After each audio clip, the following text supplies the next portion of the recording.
Hi, this is Kim. This is Andy. And we're going to read to you from the Urantia book. Hope everybody's doing well.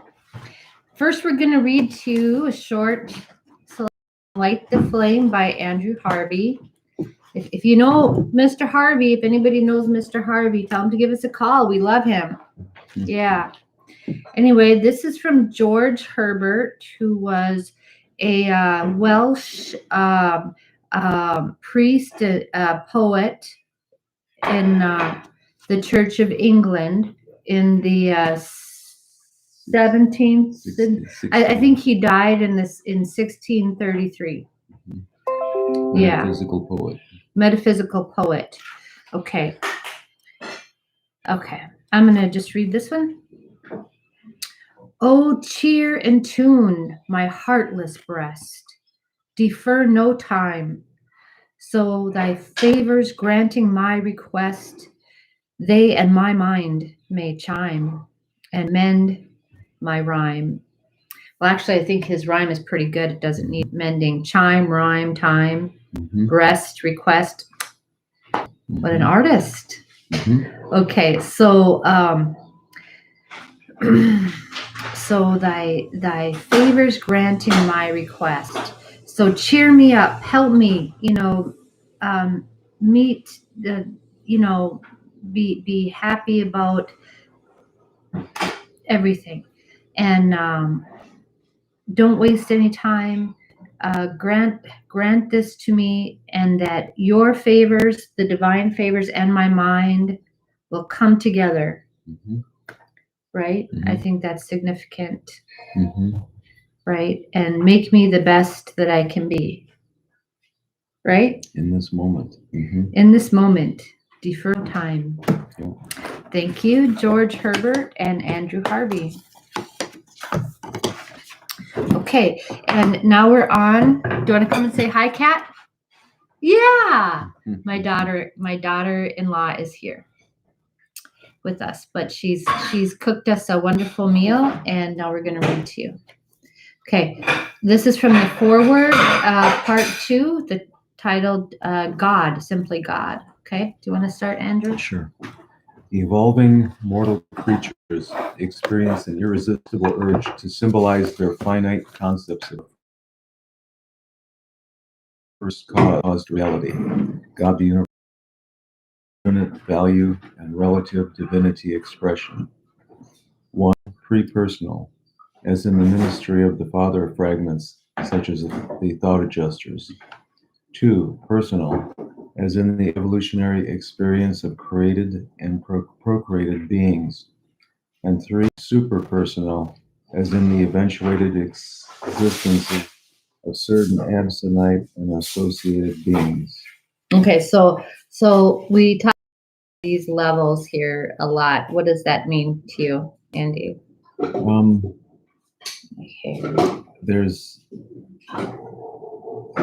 There are pieces of God scattered throughout all the world as we know it, and personally, we experience those pieces of God in our lives. But above and beyond all else is the existence of those qualities of God that are overall and permeate everything, I think. Okay, yeah. I think that's wonderful.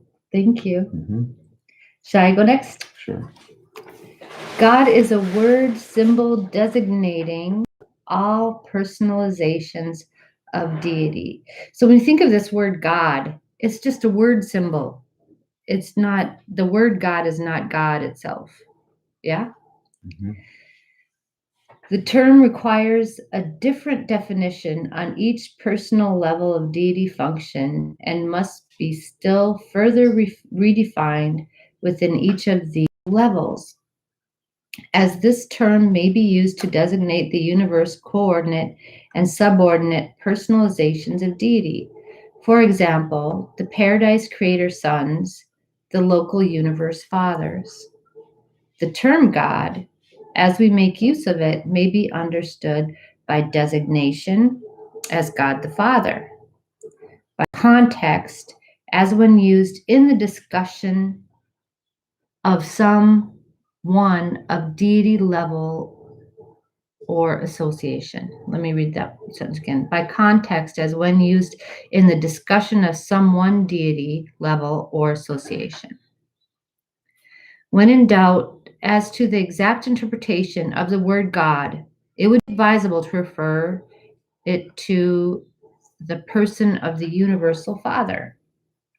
Okay, you want to go? The term God always denotes personality.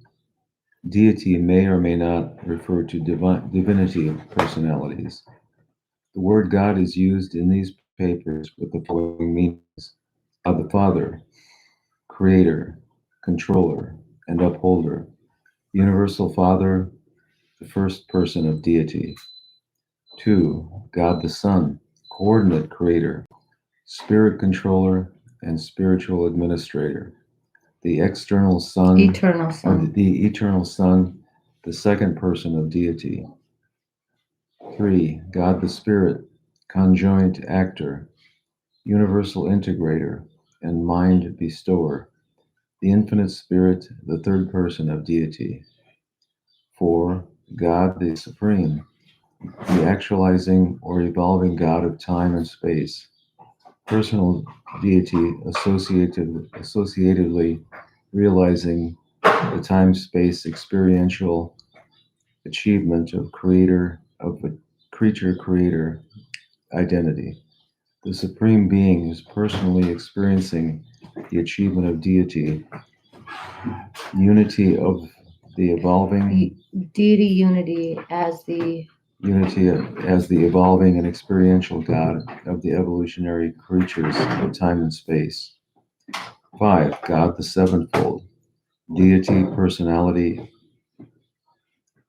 anywhere, actually functioning in time and space. The personal paradise deities and their creative associates functioning in and beyond the borders of the central universe and over and power personalizing as the supreme being on the first creature level of unifying deity, revelation in time and space. This level, the grand universe, is the sphere of the time-space dissension of paradise personalities in reciprocal association with the time-space ascension of evolutionary creatures. I'll let you do the last two. Okay. 6. God the ultimate, the eventuating God of supertime and transcended space. The second, sorry, just a minute. Adjusting. Okay.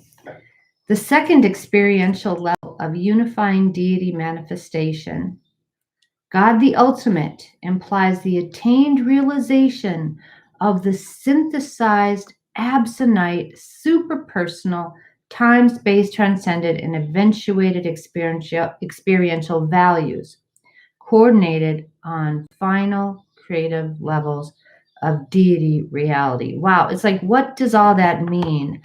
Okay, so the ultimate level, okay, so all these, what they're saying is all these 7 levels are what may be referred to as God within the context of this book.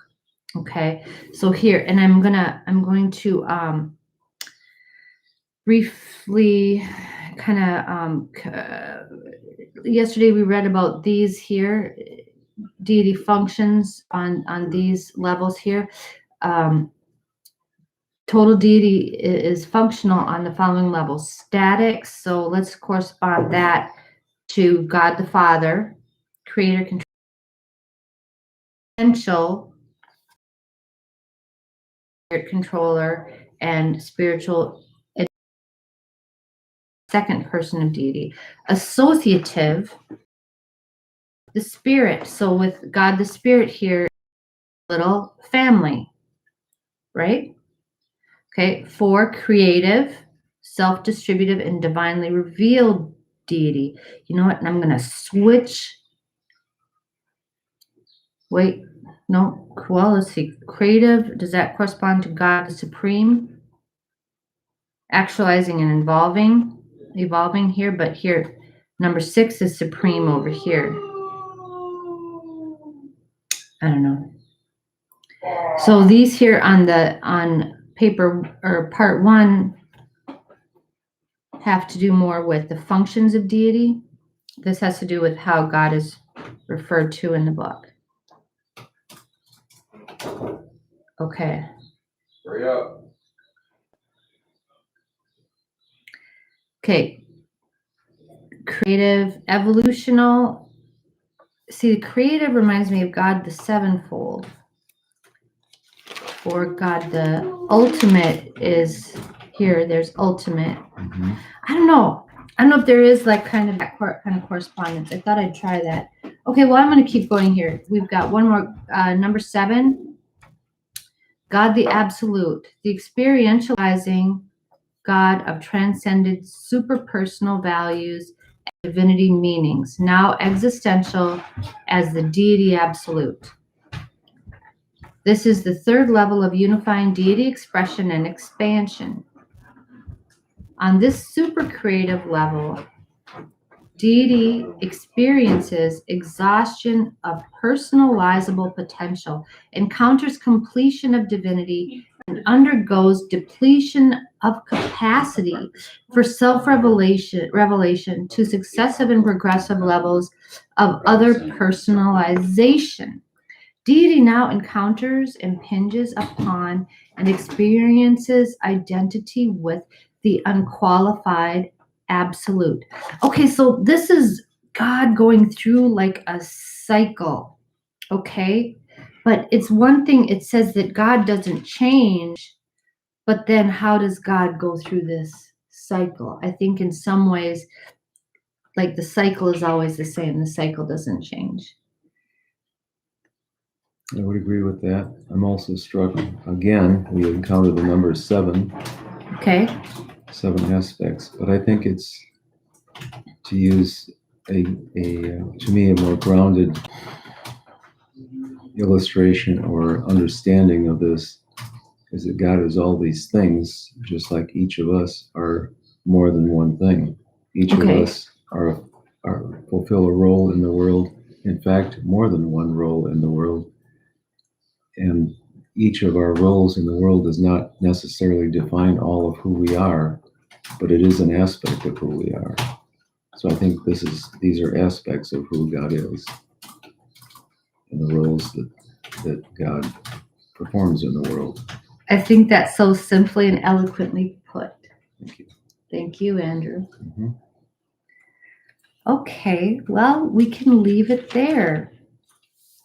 And next time we'll be on part 3. Okay, this forward is definitely a challenge. It is. It's not our usual Wednesday morning conversation. No, but it's pretty exciting. To me, it is. It's kind of like, whoa, I feel like I'm on the verge of something, right? But it's like I'm trying to get it, but then, I'm on the verge of it. I like being challenged by better thinking instead of